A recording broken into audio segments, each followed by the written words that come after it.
যাদের উপর এত আশা ভরসা, আমাদের আইনমন্ত্রী প্রফেসর আসিফ স্যার, ইন্না লিল্লাহি ওয়া ইন্না ইলাইহি রাজিউন, আপনি ওই চেয়ারে বসার আগে এত সুন্দর সুন্দর কথা, কোথায় আপনি এখন?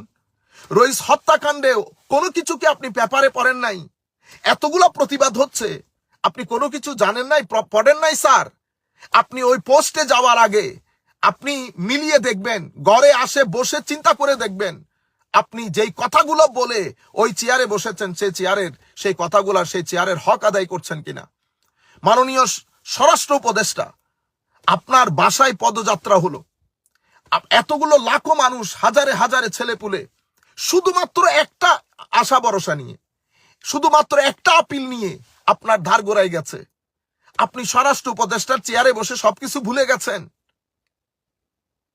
এটা কি মানা যায়?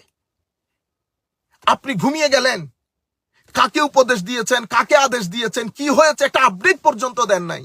যে আমাদের কাছে, আমাদের বাংলাদেশের জনগণ, আপামর সুন্নি জনতা, সাধারণ জনগণ আমার বাসার অভিমুখে পদযাত্রা করেছে, এরকম একটা ঘটনা নিয়ে আমি তাদের এই চিঠি অ্যাকসেপ্ট করলাম।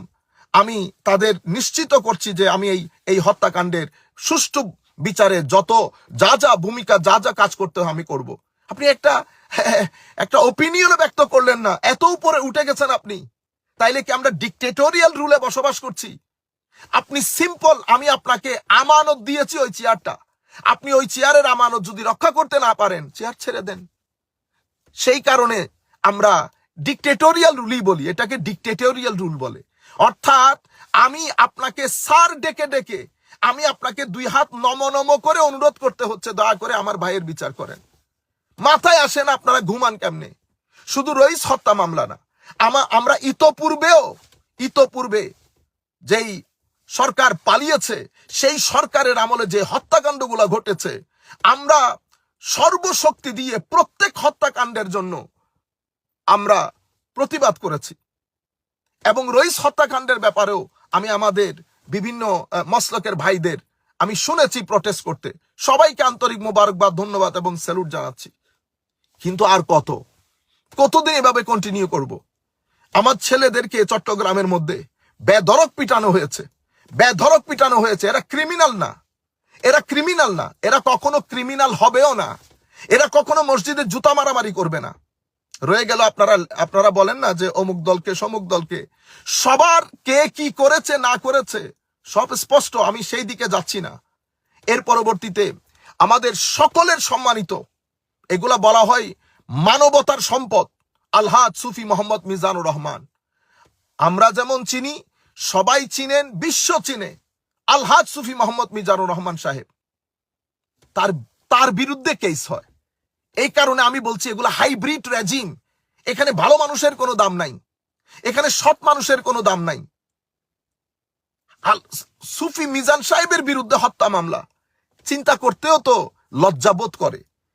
আমাকে অনেকে বলছে নিন্দা জানানোর জন্য। আমি বলেছি এই ধরনের ঘটনাতে নিন্দা জানাতেও নিন্দা হয়।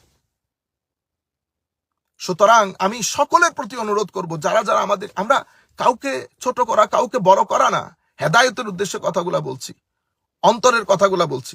আমরা পরবর্তী প্রজন্ম, আপনারা বলছেন না যে আমাদের ছেলেরা বাইরে চলে যায়, আমাদের ছেলেরা বাইরে যাবে না কেন? ব্রেইন ড্রেইন কেন হবে না? হাইব্রিড রেজিম, যেই সমস্ত রাষ্ট্র হাইব্রিড রেজিম, সেই সমস্ত রাষ্ট্রের ব্রেইন রাষ্ট্র কখনো ধরে রাখতে পারে না। কারণ এটা হয়তো উপরের আমাদের যারা পৃথিবী পরিচালনা করে তাদের একটা, আমি ষড়যন্ত্রই বলবো, তারা আমাদের থার্ড ওয়ার্ল্ড কান্ট্রি থেকে ব্রেইনগুলা ড্রেইন করে নিয়ে যাওয়ার জন্য তারা এই কাজগুলা করে রাষ্ট্রকে অরাজকপূর্ণ পরিস্থিতির মধ্যে দিয়ে রাখে। সেই কারণে আমাদের ব্রেইনগুলো আস্তে করে চলে যায়। হাইব্রিড রেজিম তাদের ব্রেইনগুলাকে ধরে রাখতে পারে না। আপনি যখন আমাদের উঠতি বয়সের ছেলেরা যারা মেট্রিক পাস করেছে বা করবে, যা ইন্টারমিডিয়েট পড়ছে, তারা যখন রইস হত্যাকাণ্ডের পরবর্তীতে রাষ্ট্রের এই পরিস্থিতি দেখবে, এখানে আমাদের একজন বৈষম্য বিরোধী ছাত্র আন্দোলনের নেতা, তার সাথে যে ঘটনা হয়েছে সেটারও আমরা তীব্র নিন্দা জানাচ্ছি। এটা হওয়ার উচিত না, প্রত্যেককে যার কথা বলতে দেওয়া উচিত। কিন্তু আমি আপনাদেরকে বলছি, ভদ্র ছেলে, আমাদের ওই ছেলেটাকে মারার বা আক্রমণ হয়েছে, সাথে সাথে কত কিছু আইনি পদক্ষেপ। আমি বলছি এই ঘটনা প্রত্যেক নাগরিক ভোগ করতে হবে। এই ফ্যাসিলিটিটা প্রত্যেক নাগরিক যখন ভোগ করবে তখন আমরা হাইব্রিড রেজিম থেকে বের হয়ে আসব। তাইলে বৈষম্য জায়গার মধ্যে রয়ে গেছে। আপনি দুইজনকে দুই চোখে দেখছেন, এই দুইজনকে যখন দুই চোখে দেখবেন তখন আপনি তো বৈষম্য থেকে মুক্তিই পেলেন না। তাইলে আমরা হাইব্রিড রেজিমের মধ্যে আটকে পড়ে আছি। সুতরাং আমি সংশ্লিষ্ট সকলের প্রতি এবং বাংলাদেশের সুফি ঘরানার যারা ছেলেপুলে আছেন, আপনারা ফ্রাস্ট্রেটেড হবেন না, ডিসহার্টেন হবেন না। আমরা সৎ ভালো মানুষ, শান্তিপ্রিয় ছিলাম, আছি, থাকবো। ঐক্যবদ্ধ থাকবেন। কোনো কারো কর্মকাণ্ডে মন খারাপ হয়ে ডিসহার্টেন হয়ে ঘরে বসে থাকবেন না। আপনারা বর্তমান পরিস্থিতি অনুযায়ী বুঝে গেছেন যে আসলে কি হবে, কি হচ্ছে। সুতরাং সবাই ঐক্যবদ্ধ থাকবেন। প্রত্যেক অরাজকতার বিরুদ্ধে শান্তির সাথে রাষ্ট্রীয় আইন মেনে নিয়ে আপনারা প্রতিবাদ করবেন। এখানে আমাদের কিছু ছেলে, নির্দিষ্ট পলিটিক্যাল পার্টির কিছু ছেলে মনে হয় তারাই সবকিছু, মনে হয় সরকার তারাই পরিচালনা করছেন। এই জিনিসগুলো হওয়া উচিত না। সুতরাং আমরা রইস হত্যাকাণ্ড থেকে শুরু করে হত্যাকাণ্ডের বিচার চাইতে গিয়ে আমাদের যে সমস্ত ভাইয়েরা আহত হয়েছেন, যাদের বিরুদ্ধে কেস হয়েছে, এখন এতগুলা ছেলেদের বিরুদ্ধে আপনারা ধরে নিয়ে গেলেন প্রায় 20-30 জন ছেলে রইস হত্যাকাণ্ডের বিচার চাইতে গিয়ে আপনারা অ্যারেস্ট করতে 2 মিনিট করলেন না, বেদরক পিটালেন। আমি এই পিটানোটাও বুঝি না। আমরা কি সভ্য হতে পারবো না?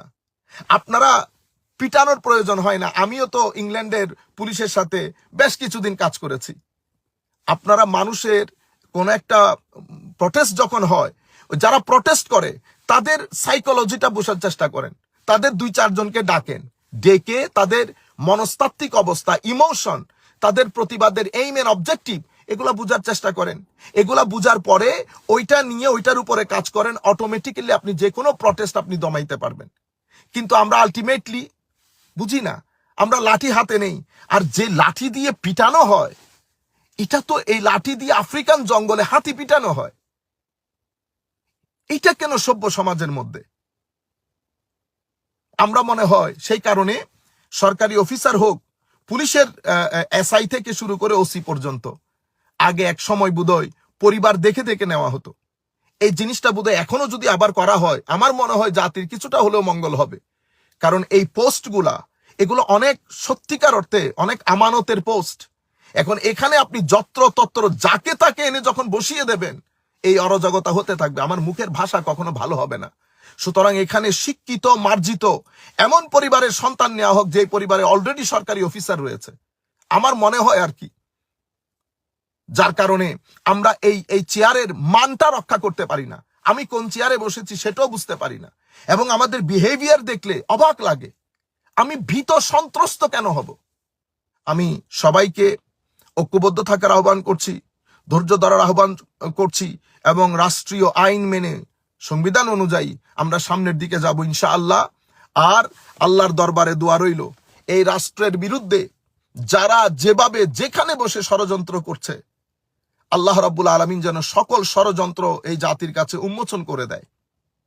আল্লাহ রাব্বুল আলামিন যারা ষড়যন্ত্রকারী, আল্লাহ যেন তাদেরকে হেদায়েত দান করেন, নতুবা মাওলাই করিম যেন তাদেরকে ধ্বংস করেন যদি তাদের তকদিরে হেদায়েত না থাকে। এবং বাংলাদেশের পৃথিবীর বিভিন্ন অঞ্চলে বসে এই রাষ্ট্রকে সুসংহত রাখার জন্য, এই রাষ্ট্রকে সামনের দিকে এগিয়ে নিয়ে যাওয়ার জন্য যারা যেভাবে কন্ট্রিবিউট করছে, কথা বলে, কাজ করে, সহযোগিতা করে, রেমিটেন্স পাঠিয়ে, আমরা সকলের প্রতি আন্তরিক মুবারকবাদ, ধন্যবাদ এবং সশ্রদ্ধ সালাম জ্ঞাপন করছি।